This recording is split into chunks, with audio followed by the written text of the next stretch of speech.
Hello. Today I will be going through the process of how I make a custom foot orthotic. I'll be going through kind of the basic orthotic. There's a lot of different modifications or additions that can be added as well, but today I will show you kind of the basic way to make an orthotic and maybe one or two additions.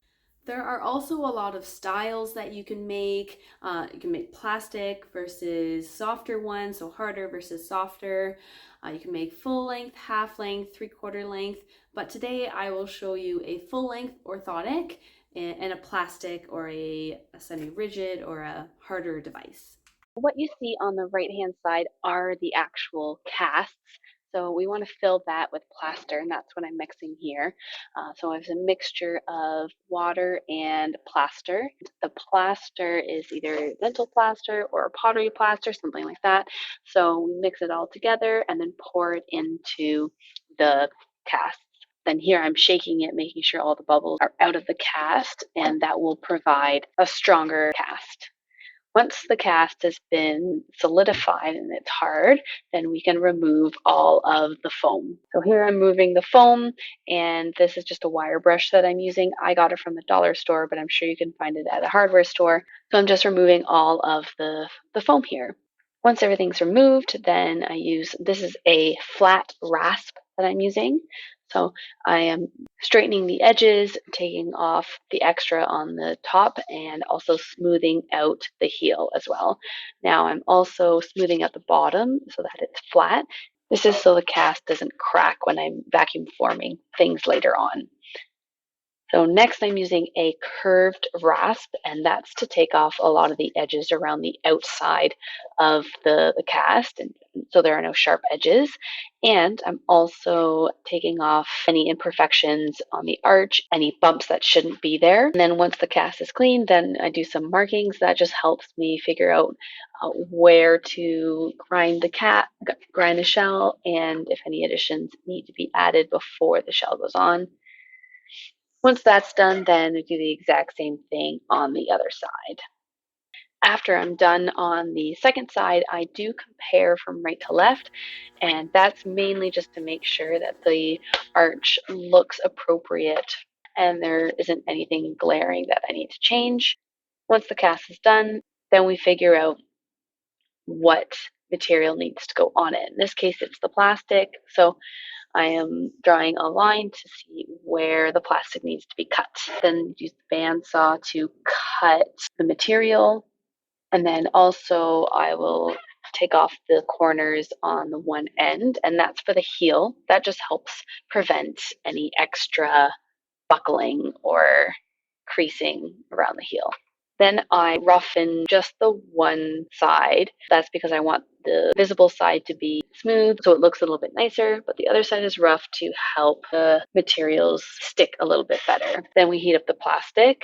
And the plastic, I'm just putting it in an oven at about 425. You can see here that the plastic will start to change color. Once it's completely changed color, that means that it's pliable, and then we can vacuum form it onto the cast. So the machine's already on by this point, so this just helps suck all the air out. You need to do this pretty quickly so the material doesn't cool too quickly and you can get everything formed properly. And then that's the final product, and that will be shaped into the appropriate size. This is one addition that can be added. Sometimes I add these on. So this one's a heel pad. So I do this before pressing the shell. So I just create the shape of the heel pad I want, and then take off all the edges so that it's nice and smooth. There's no extra bumps, and then smooth it out at the front. And once that is done, you can see that there's a gradual increase. It bevels into nothing. And then I will glue both sides. Once they're dry, then I can press it on with the shell. So once the shell is completely done, then I can take off the excess with this bandsaw, and then we get to grinding the shells. So shaping the front to make sure it doesn't hit the bones at the end, but also gives the appropriate arch support. Flatten out the bottom so that it's not too high and it's nice and stable, and then shape the sides so that it's the appropriate heel cup height and the appropriate width so that it fits nicely inside of the shoe. And then this is done to both sides. And then all of the edges are smoothed out so there's nothing sticking into the foot properly. This is the final product. This is what it looks like when it's all done. And then from there, we can put on the cover. Other additions can be added before this, but just a typical one with no additions. This is the cover. Sometimes what I'll do is take some material off of the heel part. It just helps with the heel, make sure that there's less creasing. And then once that is done, we want to glue it. So I usually take this rasp and I roughen the edges. That helps the materials adhere properly so that they don't come undone while wearing them. So then glue both sides. So glue the orthotic or the shell as well as the material or the top cover that's going to go on. And then after this is done, we wait for it to dry completely. Once it's dry, then heat it up. So the heat activates the glue. When it's dry, it's not sticky, and when you heat it up, it is sticky. So that's what I'm doing with my fingers, checking to see if the glue has become sticky again. And then once it is on both sides, then I glue them both together. There's a bit of a technique to try and get the heel on to make sure there's no little bubbles or creases. So getting all the air out and then making sure it's nice and smooth all the way around the heel. Once that is done, I'll trace approximately what the shoe size should be, and that just gives it a little bit of shape, a rough shape. So when going around the outside of the shell, not cutting it too close because we don't want the cover to be smaller than the actual shell. We want it to be wider than the shell. So you can kind of see here where I'm angling those scissors. And that's the final product so far. Then I take off the excess around the whole shell. So this I'm angling as well to make sure the material isn't narrower than the shell. Using a higher grit, which is a finer sandpaper, so that it makes it a nice cleaner look around the outside as well. Now what I'm doing here is I'm smoothing out around the heel. That is just a very small amount taken off just to make it look nice. So it's more for aesthetic reasons. And I do the same thing on the other side.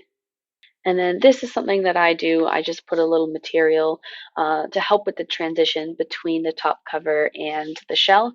So I'm just gluing both sides, heating it up to activate the glue, adding it on, and then I will be grinding it off and smoothing it so there is a better transition there.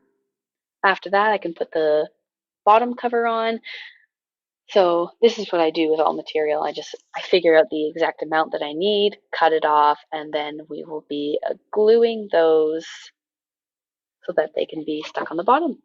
So once it's dry, again, we're heating it up, activating the glue, and then putting the bottom cover on. Now, what I also do, because this is the final layer that's put on, is here I'm taking off the glue. So that just because this is the final step, I just want to make it a little nicer, and there's not want to get rid of any of those imperfections, those glue areas, prevent that from being visible.